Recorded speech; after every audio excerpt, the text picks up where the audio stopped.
한번 따라해 보시죠. 예수님의 지혜. 오늘 예수님의 지혜 세 번째 시리즈입니다. 여러분 아마 히브리적 사고 그리고 헬라적 사고에 대해서 혹시 들어보신 분들 또 아시는 분들 있으실 것입니다. 이 히브리적 사고 그리고 헬라적 사고는 이게 전혀 다릅니다. 어느 게 히브리적 사고고 어느 게 헬라적 사고인지 세 가지만 좀 정리해 보고 싶은데요. 먼저는 헬라적 사고는 분석적입니다. 그리고 히브리적 사고는 통합적입니다. 예를 들면 우리가 창세기 우리 1장 1절 말씀해 보시면은 같이 한번 읽겠습니다. 함께 있습니다. 시작. 태초에 하나님이 천지를 창조하시니라. 여기 보면 히브리적 사고로 보면 하나님이 태초에 천지를 창조하시니라. 그리고 빛을 창조하시고 그리고 빛과 어둠을 나누시고 궁창 위의 물 아래의 물 이렇게 만드셨다. 그러면 그걸 통합적으로 그냥 생각하는 겁니다. 그런데 헬라적 사고는 뭐냐면 도대체 빛과 어둠을 어떻게 나누셨을까? 궁창 위의 물은 뭐고 궁창 아래의 물은 뭘까? 이거를 다 하나씩 분석을 하는 것입니다. 그래서 헬라적 사고의 결론은 결국 논문이라는 게 나오는 것입니다. 그래서 우리가 서양으로 가서 예를 들어 논문을 쓴다. 대학교에서 대학원에서 박사에서 논문을 쓴다라고 한다면 그 사고는 헬라적 사고가 되는 것입니다. 그러나 히브리적 사고는 이거를 막 빛과 어둠은 뭐고 궁창 위의 물은 뭐고 아래의 물은 뭐고 다 분석하는 것은 헬라적 사고가 아닙니다. 히브리적 사고가 아닙니다. 히브리적 사고는 통합적으로 모든 걸 보는 것입니다. 두 번째로 히브리적 사고의 특징은 인격적 암입니다. 그런데 헬라적 사고는 비인격적 암입니다. 예를 한번 들어보겠습니다. 요한복음 17장 한번 3절에 보시면 같이 한번 읽어보겠습니다. 함께 있습니다. 시작. 영생은 곧 유일하신 참 하나님과 그가 보내신 자 예수 그리스도를 어떻게 해요? 아는 것이니라. 한번 따라해 보시죠. 아는 것. 여기서 안다라고 했을 때 히브리적인 사고는 뭐냐면 단지 지식적으로만 아는 게 아닙니다. 히브리적 사고는 인격적으로 아는 것입니다.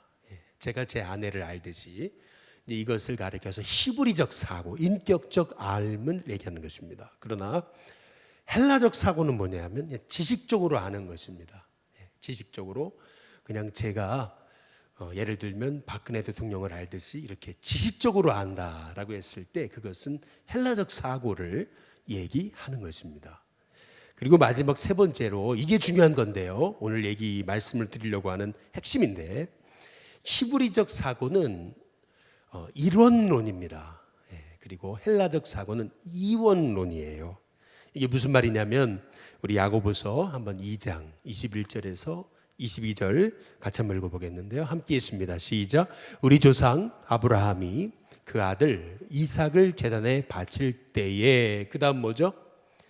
행함으로 의롭다 하심을 받은 것이 아니냐. 그 다음에 22절 내가 보거니와 믿음이 그의 무엇과요? 믿음이 무엇과 함께 일해요? 행함과 함께 일하고 또 행함으로 믿음이 온전하게 됐다 이렇게 얘기하거든요. 그러니까 히브리적 사고는 뭐냐면 행함 따로 믿음 따로가 아닙니다. 이원론이 아닙니다. 그러니까 히브리적 사고는 뭐냐면은 믿음 그리고 행함이 하나입니다. 성속이 구분되어 있지 않습니다. 우리는 교회 안에 있으면 성스러운 거고 교회 밖에 있으면 세속적인 거고 이렇게 생각하는데 히브리적 사고는 그렇지 않습니다. 히브리적 사고는 한번 따라해 보시죠. 이론론이에요. 히브리적 사고는 헬라적 사고가 이렇게 성과 속 이걸 구분하는 것입니다. 헬라적 사고는 이원론적인 사고 구조를 가지고 있는 것이죠. 그래서 히브리적 사고는 한번 따라해 보시죠. 성경적 사고. 이 히브리적 사고가 성경적 사고인 거예요. 그래서 성경적 사고란 뭐냐 하면은 믿음은 곧 뭘로 이어져야 돼요? 행동으로 이어져야 되는 겁니다. 그리고 말은 뭘로 이어져야 돼요? 실천으로 이어져야 되는 거죠. 그리고 예배는 뭘로 이어져야 돼요? 삶으로 이어져야 되는 거예요. 예배 따로, 삶 따로. 이건 히브리적 성경적 사고가 아니라는 거예요. 그래서 또 직업도 뭐예요? 모든 직업이 다 뭐예요? 성직이라는 거예요. 이것이 바로 그 히브리적 사고, 성경적 사고입니다. 여러분 아마 그 로렌스 형제에 관한 얘기를 들어보신 분이 있을 텐데, 이 로렌스 형제 하면은 그 영성에 있어서 아주 굉장한 영향력을 미친 그 하나님 임재의 아주 대표적인 예로 불리움받는 그러한 사람입니다. 그런데 이 로렌스 형제가 뭐 하던 사람이냐면 수도원 식당 한 구석에서 주방일 하던 사람입니다. 당시에 수도원은 그 귀족들이 가서 이렇게 수도하던 시대에 식당에서 그냥 주방일 했다라고 한다면 굉장히 비천한 사람입니다. 그런데 이 로렌스 형제가 주방일을 하면서도 엄청난 영성의 영향력을 미쳤어요. 그 이유는 뭐냐면 그들의 그 주방일, 삶이 예배였다는 겁니다. 삶 따로, 예배 따로가 아니었다는 거예요. 그러니까 쉽게 말하면 그 로렌스 형제가 감자 하나를 썰어도 설거지 하나를 해도 그 모습 자체에서 하나님의 임재를 느꼈다는 겁니다. 그래서 우리가 신앙생활을 할 때 삶 따로, 예배 따로, 믿음 따로, 행동 따로, 말 따로, 실천 따로, 이것은 성경적인 삶이 아닌 것입니다. 성경적인 삶이란 삶과 그리고 예배가 통합이 돼야 되는 거고, 말과 실천이 통합돼야 되는 거고, 행동과 믿음이 통합돼야 된다는 겁니다. 이게 다 통합되는 것이 그게 성경적인 그 삶의 모습이라는 것입니다. 이게 그리스도인이 추구해야 될 그 영성이라는 것이죠. 제가 왜 이런 말씀을 드리냐면은 한번 따라해 보시죠. 내 보물이 있는 곳에 내 마음도 있다. 여기 내 보물이 있는 곳에 내 마음도 있다라고 말씀하시는데, 성경에서 말씀하시는 거, 예수님이 주시는 말씀은 뭐냐면 보물 따로 마음 따로가 아니라는 겁니다. 너의 보물이 있는 곳에 너의 마음도 있는 거다, 이렇게 말씀하십니다. 이게 다 통합적인 거라는 거예요. 이원론이 아니고 일원론이라는 겁니다. 이게 무슨 말이냐면 우리가 부인할 수 없는 사실은 뭐냐면 그 사람의 씀씀이를 보면은 그 사람이 어디에다 가치를 두고 있는지 알 수 있다는 겁니다. 예를 하나 들어보자면 그 전주 안디옥 교회를 가면 그 교회는 재정의 그 60%를 선교에다 쓴다 그러거든요. 그런데 그 이재철 목사님 주님의 교회 사역하실 때 얘기를 들어보면 그 교회도 재정의 50%를 사용했는데 선교로, 그런데 선교로 50% 사용하는 것도 너무 힘들더래요. 그런데 어떻게 60%까지, 재정의 60%까지 선교를 쓸 수 있을까? 그래서 찾아가 봐서 알아봤더니 이게 말이죠. 전주 안디옥 교회는 교회학교, 성가대, 뭐 기관들이 있잖아요. 선교회, 뭐 속회. 1원 한 푼도 거기에다가 재정을 투자하지 않는데요. 예산이 없대요. 1원 한 푼도 주지 않는데요. 오히려 교회학교, 성가대, 선교회 모든 데가 다 선교지 하나를 품고 거기다가 전적으로 또 후원을 하게 또 하더라는 거예요. 예산도 안 주면서. 심지어는 그 전주 안디옥 교회 담임 목사님이 교회 재정을 아끼기 위해서 어느 일까지 했냐면 자기 딸을 교회 사부간사로 세워가지고 그래가지고 일 시키면서 봉급도 안 주는 거예요. 딸도. 그러니까 이분이 그 돈 씀씀이를 보면은 이분은 뭐에 미친 거예요? 선교에 미친 거죠. 그러니까 이 사람이 돈을 어디다 쓰느냐를 보면 그 사람의 가치관을 알 수 있다는 거죠. 한번 따라해 보시죠. 내 보물이 있는 곳에 내 마음도 있다. 보물 따로 마음 따로가 아니라는 거예요. 곽선희 목사님 설교를 보면 한 번은 이런 얘기가 있던 게 기억이 나요. 이제 연말이 돼서 이제 재정을 이제 내년도 예산을 잡아야 되는데 어느 부서에서 활동비 올려달라고 이제 목사님께 찾아왔더래요. 단도직입적으로. 목사님, 우리 활동비가 너무 적습니다. 목사님, 내년에는 꼭 활동비 우리 부서 올려주셔야 됩니다. 해가지고 찾아왔더래요. 대표되는 분들이. 그래서 뭐 어렵지 않죠. 그러나 다른 부서와 형평성을 위해서 그 올해 그 부서에서 쓰신 그 영수증하고 그 결산한 거를 가져와 보라고. 그래서 목사님이 가져와 보라 그랬대요. 그래서 이 사람들이 이제 한 해 동안 쓴 그 부서에서 쓴 것을 이제 영수증하고 다 가져와 본 거죠. 결산해 가지고 가져와 보니까 이 목사님 놀란 게 뭐냐면 90%가 먹는 데 썼더라는 거예요. 그래가지고 이제 그분들을 불러다 놓고 이거 봤냐고, 혹시 아시냐고, 당신들이 올해 예산을 90%를 먹는 데를 썼습니다. 이거 아시냐고 그랬더니 이분들이 그 얘기를 듣고 다 놀라더래요. 우리가 먹는데 90%나 썼어요? 이제 그러더라는 거예요. 본인들조차도. 이게 무슨 말이냐면 자기들도 몰랐는데 1년 동안 쓴 내역을 다 뒤져보니까 그 쓴 내역을 보니까 그 사람들의 가치관이 거기 다 나오더라는 거예요.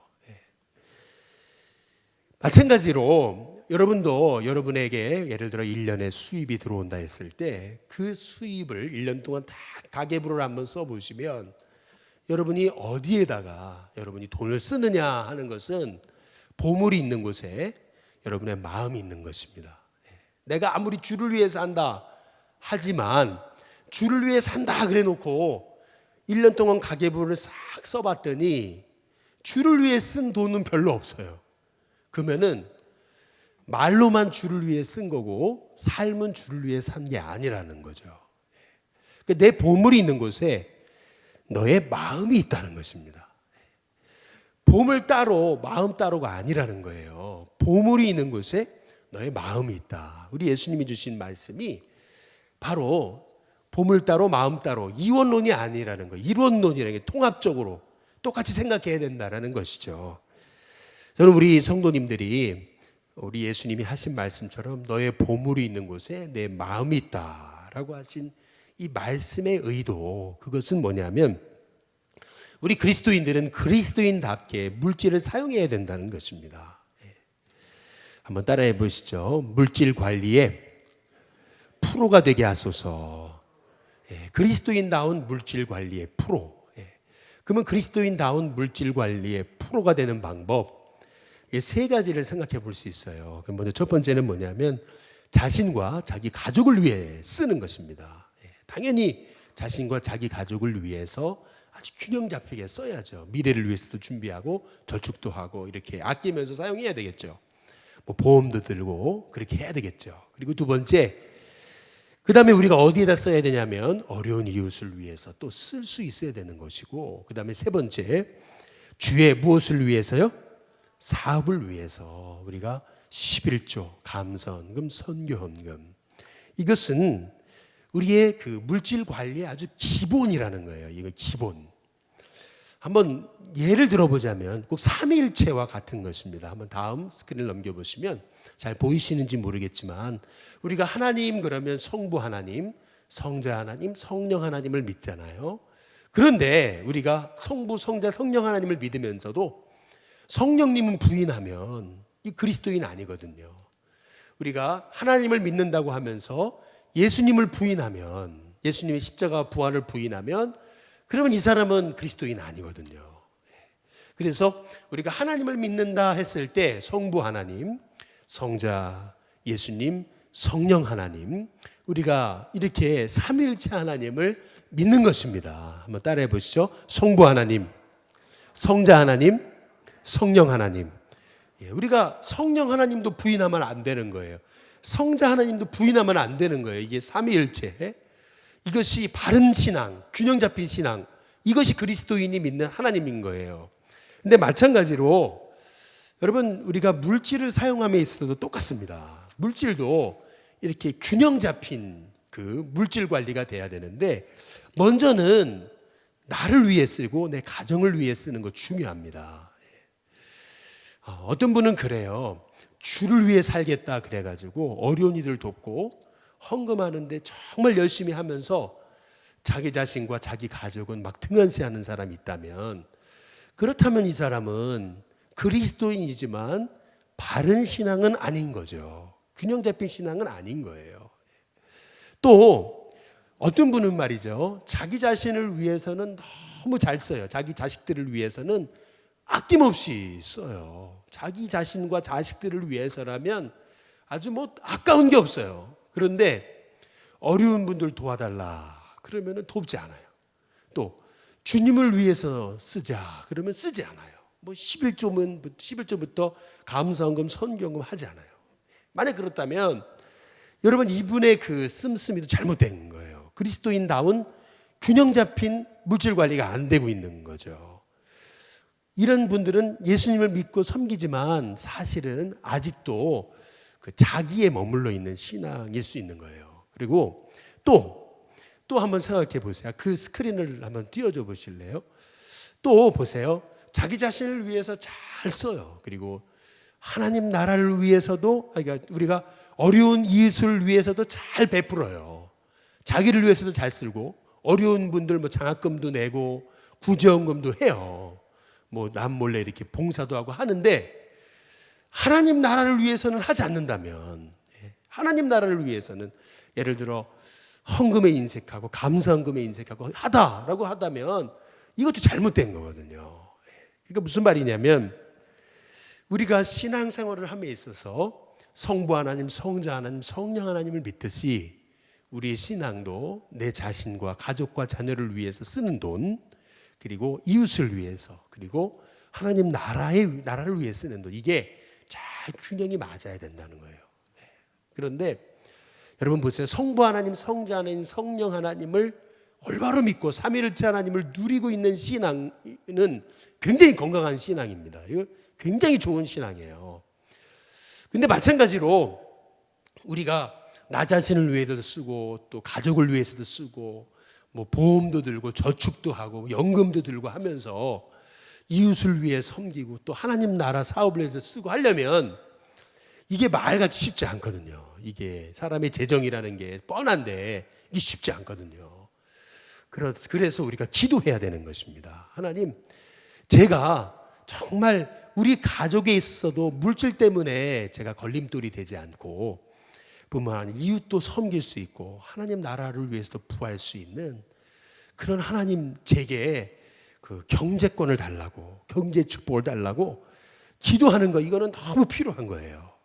그래서 저는 오늘 여기 말씀에 내 보물이 있는 곳에 내 마음이 있다. 우리 예수님 말씀하시잖아요. 우리가 돈을 어디다 썼느냐, 이거를 보면은 그 사람의 씀씀이를 알 수 있다는 거예요.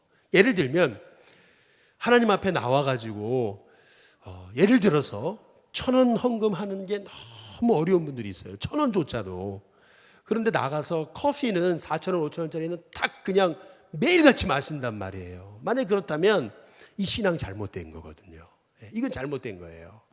하나님 앞에 드리는 데는 너무 아까운데 커피는 그냥 너무 쉽게 최고급으로 마시고 다닌다면, 이거는 나를 돌아보면서 내가 커피를 안 마시는 한이 있더라도, 내가 그냥 이 믹스커피 갖고 다녀가지고 타먹는 한이 있더라도 내가 주님 사업에 부할 수 있는 사람은 될 수 있어야 된다는 거죠. 그렇게 될 때 오늘 여기 말씀해 보니까 우리 마태복음 16장 우리 19절에서 한번 20절 말씀 한번 같이 한번 읽어보겠습니다. 우리 함께 읽겠습니다. 같이 읽습니다. 함께 읽습니다. 시작. 너희를 위하여 보물을 땅에 쌓아두지 말라. 거기는 좀과 동록이 해하며 도둑이 구멍을 뚫고 도둑질하느니라. 20절입니다. 오직 너희를 위하여 보물을 어디에다가요? 하늘에 쌓아두라. 거기는 좀과 동록이 해하지 못하며 도둑이 구멍을 뚫지도 못하고 도둑질도 못하느니라. 여기 보면 땅에 보물을 쌓아두면 좀과 동록이 해하며 도둑이 구멍을 뚫고 도둑질한다, 이렇게 말씀하십니다. 이 말씀의 의미는 뭐냐면은 땅에 쌓아둔 재물, 그것은 결국 내가 하나도 가져갈 수 있는 게 아니라는 거예요. 성경의 핵심은 하늘에 쌓아둔 것만이 내가 결국 그것이 내 것이라는 거예요. 우리 주님이 주시는 말씀, 제가 이 말씀만 드리고 마치겠습니다. 탈무드에 보면 이런 얘기가 있어요. 이제 전쟁이 났어요. 전쟁이 났는데 이제 어떤 성이 이제 적에게 포위를 당했습니다. 그래서 결국 성 안에 있는 사람이 항복을 하거든요. 그래서 이제 결국 저쪽 적들이 뭐라고 선전포고를 했냐면, 뭐라고 저들에게 이렇게 통보를 했냐면, 남자들은 우리가 다 잡아가서 노예로 삼겠다. 그러나 우리가 자비를 베풀어서 여자들은 다 풀어주겠다. 대신 멀리 도망가라 그랬습니다. 그러면서 여자들도 살아야 되니까, 멀리 도망가서 살아야 되니까 너희들이 가장 소중하게 여기는 보물 하나를 챙겨갈 수 있게 해주겠다. 이렇게 했습니다. 그랬더니 이제 많은 여성들이 뭐 금이며 은이며 가정에 가장 중요한 거 하나를 다 챙겼습니다.